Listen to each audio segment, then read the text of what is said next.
ఇక వీరికి 2 రకాల వృత్తులు, జాబు, బిజినెస్ 2 కూడా ఏకధాటిగా చేయగలుగుతారు.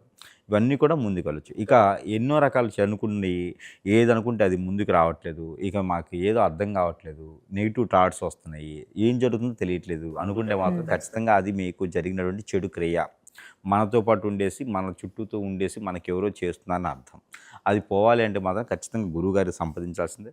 లేదంటే గనక ఏదైనా మందిరాల్లో గనక నేను చెప్పిన పరిహారం చేసుకోవచ్చు. పరిహారం అంటూ ఏంటండి వీళ్ళకి? ఇకపోతే ఈ నక్షత్రం వారికి చిన్నపాటి ఇబ్బందులు గానీ, కలిసి రాకపోయినా, భార్యాభర్తలు విడిపోతున్నా, గొడవలవుతున్నా, డబ్బు నిలకడగా ఉండకపోతున్నా, ఈ ఇంట్లో వాస్తు ప్రకారం బాలేకపోయినా గూడా అప్పుడు మనకి చేయవలసిన పరిహారం చిన్నది ఏంటంటే గనక జీడి గింజలుంటాయి ఒక 5, అలానే గురిగింజలు ఒక 5, ఏ కలర్‌లో ఉంటే గురిగింజలను పర్లా ఒక 5 తీసుకోవాలి. అలానే చాక్ పీసులు ఉంటాయి మనకి. ఇల్లుకి ముగ్గులేస్తుంటాయి చాక్ పీసులు. ఈ చాక్ పీసులు ఒక 4 తీసుకొని, పసుపు కొమ్ములు ఒక 2 తీసుకోవాలి. జాజికాయ ఒకటి, కరక్కాయ ఒకటి ఇవన్నీ కూడా తీసుకొని ఒక పసుపు కలర్ వస్త్రంలో ముడివేయాలి. ముడివేసి 3 రోజుల పాటు మన ఇంట్లో దేవుని మందిరంలో పెట్టి పూజించాలి. 3 రోజుల తర్వాత ఇష్టదైవం, కులదైవం దగ్గర ఎక్కడైనా పర్లా వాళ్ళ ఇల్లేసి అక్కడ కట్టుకోవాలి. ముడుపు కట్టేసాలి.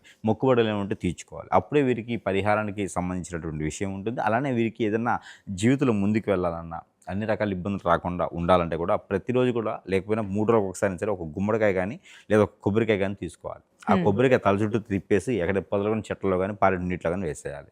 ఇది చేసినట్టయితే అన్ని రకాల సానుకూల పడేటువంటి వాతావరణం లభ్యపడుతుంది. ఇంకా ఎలాంటి నరదిష్టం కూడా కొంచెమైనా సరే ముందుకు వెళ్ళేదానికైతే ఆస్కారం ఎక్కువగా ఉంటుంది. చాలా చక్కగా తెలియసా గురుగారు. ధన్యవాదాలండి మీకు.